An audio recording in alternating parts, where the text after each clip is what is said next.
हंगामे के बीच महापौर हेमा देशमुख ने किया 22,45,000 का घाटे का बजट पेश।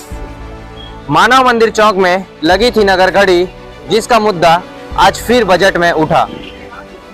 बूढ़ासागर भ्रष्टाचार के मामले में आरोपियों के खिलाफ एफआईआर दर्ज करने की मांग करते हुए विपक्ष सदन में ही नीचे बैठ गए। सीनियर पार्षद कुलबीर सिंह छाबड़ा अपने प्रश्नों को लेकर रहे मुखर।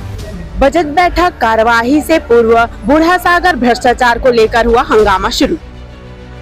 राजनांदगांव की महापौर हेमा देशमुख ने आज निगम का 2023-2024 के लिए बजट प्रस्तुत किए।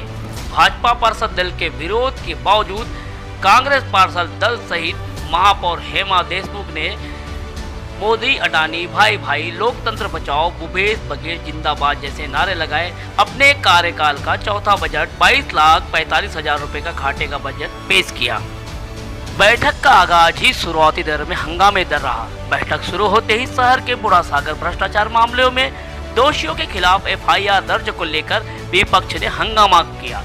इसी हंगामे के बीच महापौर हेमा देशमुख ने अपना बजट अभिभाषण शुरू करते हुए शहर विकास को लेकर 2023-24 का बजट प्रस्ताव में प्रस्तावित आया। ऐसा बताया जा रहा है कि 449 करोड़ 12,91,000 रुपये के साथ ही व्यय 480 करोड़ 23,03,000 रुपये के साथ 22,45,000 रुपये घाटे का बजट सदन में पेश किया गया। बजट को लेकर हेमा देशमुख ने कहा कि पहली बार नगरीय निकाय के बजट में ऐसा हुआ कि उद्योग लगाना प्रस्तावित में है। उन्होंने कहा कि उद्योग लगाना हमारा मुख्य उद्देश्य है। प्रदेश की सरकार इस ओर हमें बढ़ावा दे रही है। वही विपक्ष के हंगामे को लेकर महापौर ने कहा कि विपक्ष अपना संस्कार भूल गई है। बजट के दौरान सत्ता में काबिज कांग्रेसियों ने मोदी अडानी भाई भाई जैसे नारे लगाकर नारेबाजी तो की, साथ ही भूपेश बघेल जिंदाबाद के नारे भी लगाते नजर आए। नमस्कार, मैं बंटी दीप रामटेके। आज निगम का चौथा बजट पेश होने जा रहा है और हमारे साथ कुलबीर छाबड़ा जी हैं। कुलबीर छाबड़ा जी, आप बताइए कि आज का जो बजट हुआ है गहमा गहमी के बीच पेश हुआ है और कुछ भ्रष्टाचार के मुद्दे भी उठे हैं और आपने कुछ फाइल जलने की भी बात उठाई है, तो आप उसके बारे में बताइए। मेरे कार्यकाल का नगर निगम में आज ये 24वां बजट है मेरा, और इसमें नगर निगम ने बजट बहुत अच्छा माननीय महापौर जी ने पेश किया है और उसमें माननीय भूपेश बघेल जी की सरकार की पूरी योजनाएं, विकास कार्य और आगे योजनाओं से जनता को मिलने वाले लाभ, सभी बातें और सभी चीज़ें रखी गई हैं। और ये बहुत अच्छी बात है कि बहुत समय बाद हम शहर को विकास की जो परिकल्पना को आगे बढ़ा रहे हैं। पिछले 15 साल में मुख्यमंत्री उस समय के भाजपा के डॉक्टर रमन सिंह जी के ये निर्वाचन क्षेत्र में रहते हुए जितना भ्रष्टाचार हुआ है वो इतना ज़्यादा हो चुका है कि आश्चर्यजनक स्थिति है कि शहर में 300 करोड़ रुपया लगभग पानी के लिए खर्च किया गया है। अमृत मिशन योजना 2014-15 में हुई 61 करोड़, अमृत मिशन योजना वर्तमान में 210 करोड़ की है। और हम जल आवर्धन योजना जो है पीएचई विभाग द्वारा कराई गई 61 करोड़ 80 लाख रुपए की लगभग की है। और उसके पहले भी यहाँ पर पैसे पाइपलाइनों के लिए आए, पेयजल के लिए आए, तो लगभग 300 करोड़ रुपए देने के बाद भी, यहाँ पर खर्च होने के बाद भी शहर के लोग यहाँ पानी के लिए इंतजार करते हैं, शहर पर पानी के लिए प्यासा है।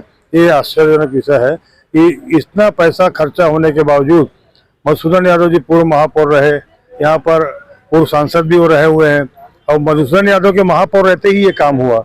डॉक्टर रमन सिंह के निर्वाचन क्षेत्र में मुख्यमंत्री स्वयं है। डॉक्टर रमन सिंह के सुपुत्र डॉक्टर अभिषेक सिंह जी वो भी यहाँ से सांसद रहे। इतने सब बड़े बड़े लोग रहे हैं और उसके बाद में यहाँ पर कभी झांका भी नहीं, कुछ देखा भी नहीं, या फिर इनकी मंशा ही पूरी भ्रष्टाचार की थी। अभी आप खुद समझ सकते हैं, जनता समझ रही है सब चीज़ों को। तो इसलिए हमने उन बातों को कहा है कि जनता को जो है उसको स्पष्ट पानी के लिए जो है वो गति लाई जाए। इसके साथ साथ ही मैंने ये भी बात कही कि वर्तमान में जो बजट में निगम प्रशासन द्वारा, जल विभाग द्वारा जो जानकारी दी गई है कि जल कर से जितनी आय होगी, तो मैंने उन बातों को रखा है कि माननीय आयुक्त महोदय ने कहा था कि दिसंबर में जल आवर्धन योजना पूरी हो जाएगी। तो अभी वर्तमान में जो टैक्स लिया जाएगा वो पहले जब 200 रुपये आवासीय प्रति माह लिया जाता था उस दर से यहाँ पर रखे हैं कि अब मीटर, क्योंकि जल आवर्धन योजना में मीटर से पैसा लिया जाना है, लीटर के हिसाब से, तो लीटर के हिसाब से पैसा लिया जाएगा। उन बातों में तो किसमें हमको इस बातों का जानकारी चाहिए कि किस स्थिति में आप जनता से पैसा लेना चाह रहे हैं कि अमृत मिशन योजना के अनुसार तो मीटर के हिसाब से पैसा लेना, लीटर हिसाब से, और आवासीय में 200 रुपए से। तो उससे यह स्थिति भी स्पष्ट है, यदि आप 200 रुपए से ले रहे हैं तो आपकी जल आवर्जन योजना जो पूर्व कार्यकाल भाजपा के मधुसूदन यादव महापौर को रहते भ्रष्टाचार में डूबी हुई है, वो योजना पूरी फेल हो चुकी है। अभी वर्तमान में घाटे का बजट पेश हुआ, उसके बारे में क्या कहना चाहेंगे? ये बजट जो है वास्तविक आंकड़े हैं जो दिए जाते हैं। यदि कोई बातें आ रही हैं तो घाटे के बजाय ऐसे कोई घाटा नहीं होता। कई चीजों का जो होता है उसमें समावेश स्थितियों पे तो आय और व्यय का जो ब्यौरा रहता है। कभी जब आय यदि हमको शासन से एक्स्ट्रा हमारे को पैसा मिलेगा, अनुदान मिलेगा, तो वही बजट पुनरीक्षित बजट में लाभ में परिवर्तित हो जाता है। ये आंकड़े हैं, वास्तविक आंकड़े दिए गए हैं। जैसा कि अभी हम रूबरू हो रहे थे कुलवीर छाबड़ा जी पार्षद जी से, और उन्होंने अपनी जानकारी दी है बजट के बारे में। आगे हम और जानकारी देंगे। तो जैसा कि आज राजनांदगांव नगर निगम का बजट पेश होने जा रहा है, आज हम बात करेंगे किशोर यादव जी से, जिनका कहना था कि पिछले कार्यकाल के जो भी काम थे वो धरातल पर नहीं दिखे। आइए इस बारे में इनसे बात करते हैं। जी बताइए। आज महापौर जी ने अपना चौथा बजट प्रस्तुत करी है नगर विकास को लेकर के। जैसे पूर्व में मैंने कहा था कि महापौर जी राजनांदगांव वासियों को सपना दिखाने के लिए आई है। यह बजट भी जो है सिर्फ राज्य सरकार जो करना चाहती है उसको लेकर के आई है कि राज्य सरकार क्या करना चाहती है। महापौर जी की इसमें कुछ सोच ही नहीं है। महापौर जी पुराने मुद्दों को उठा के लाई है, पुराने बजट में जो थे उसको उठा के आई है, और छत्तीसगढ़ शासन की जो योजना है तो स्वाभाविक है जब राज्य सरकार की योजना है तो उसको धरातल रूप में उतारना पड़ेगा। उन योजनाओं को लेकर के महापौर जी आई है। महापौर जी अपने तरफ से फ्रेश एक भी बजट में प्रस्ताव नहीं ला पाई है। तो जैसे आज सदन में गहमागहमी थी, उस बीच नारे भी लग रहे थे मोदी अडानी भाई भाई, इस संबंध में कुछ कहना चाहेंगे? हम सब भारतीय आपस में भाई भाई हैं। मोदी अडानी क्या भारतवासी नहीं है? भारत का हर निवासी। हम लोग जब से स्कूल में पढ़े तब से हम लोग नारा लगाते आए हैं, हिंदू मुस्लिम सिख ईसाई आपस में है भाई भाई, हम सब भाई भाई। तो भाई भाई मोदी अडानी वाला कोई मामला नहीं है। राजनांदगांव नगर निगम में बजट पे चर्चा हो रही है तो चर्चा होना था बूढ़ा सागर में हुए भ्रष्टाचार में जो दोषी पाए गए हैं उनके ऊपर में FIR होगा कि नहीं होगा। 15वें वित्त आयोग के अंतर्गत जो लगातार अभी समाचार पत्रों के माध्यम से, आपके न्यूज चैनल के माध्यम से बात आ रही है, 44 लाख रुपए का जो घोटाला हुआ है उस पर चर्चा होनी चाहिए। क्या उसमें जो उसके ठेकेदार है और वहाँ महापौर जी भाई भाई हैं क्या कि भाई बहन? अमृत मिशन योजना के इस पे भी घोटाले भ्रष्टाचार के आरोप बीजेपी पर लगे हैं, इस बारे में कुछ कहेंगे? बीजेपी के कार्यकाल में जो काम हुए थे अमृत मिशन में, उसका मोहारा फिल्टर प्लांट में माननीय मोहम्मद अकबर जी जो राजनांदगांव के प्रभारी मंत्री थे और शिव डहरिया जी जो नगरीय प्रशासन मंत्री है, वो दोनों ने प्रथम चरण का जो है प्रोजेक्ट का, अमृत मिशन के प्रोजेक्ट का लोकार्पण कर चुके हैं। उस लोकार्पण को किए आज 2.5 साल से ऊपर हो रहा है।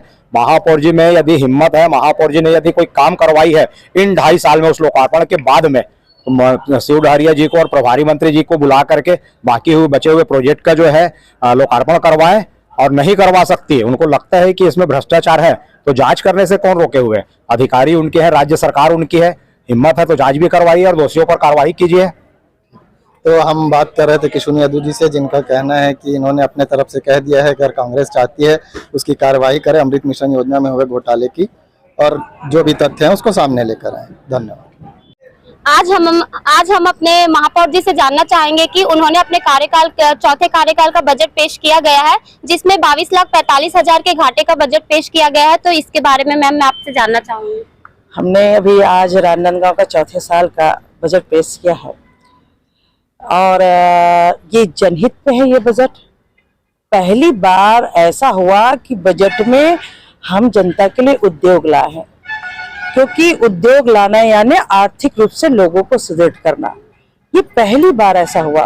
15 साल से आप नगर निगम की बजट निकाल लीजिए, लोग रोड नाली की बात करते हैं, लेकिन हम पहली बार उद्योग की बात कर रहे हैं। हम हॉस्पिटल की बात कर रहे हैं जहाँ पे BP शुगर फ्री में चेक होगा। हम स्कूल की बात कर रहे हैं जो हमारा आत्मानंद है। हम छत्तीसगढ़ के ओलंपिक खेल की बात कर रहे हैं जहाँ पे छत्तीसगढ़ के जो लुप्त हो गए खेलों को आगे उभारने का काम कर रहे हैं। हम छत्तीसगढ़ के रामलला जो हमारे भांचा है उनकी महिमा मंडल के लिए रामायण रख रहे हैं। ऐसा आपको पहली बार मिलेगा। मितान के माध्यम से आप एक बार 14545 में डायल करिए, घर बैठे आपके जन्म से लेकर मृत्यु तक का प्रमाण पत्र बन रहा है।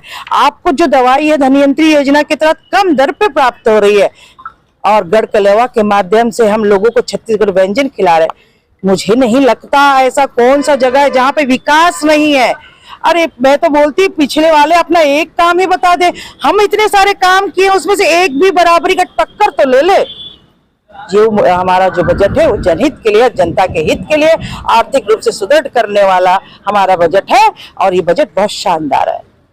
आज नगर निगम राजनांदगांव में बजट पेश हुआ है और विगत 2 दिनों में हमने आपको जनता की प्रतिक्रियाएं आपको दिखाई इस बजट को लेके। वैसे ही आज नगर निगम की महापौर हेमा सुदेश देशमुख व पार्षद कुलबीर सिंह छाबड़ा व साथ ही नेता प्रतिपक्ष के किशुन यदु द्वारा जो कहे गए प्रतिक्रियाएं थी वो भी हम आपको दिखा रहे हैं इस खबर के माध्यम से। व साथ ही कमेंट बॉक्स में हम आपसे प्रतिक्रियाएं चाहेंगे हमारे इस खबर के लिए।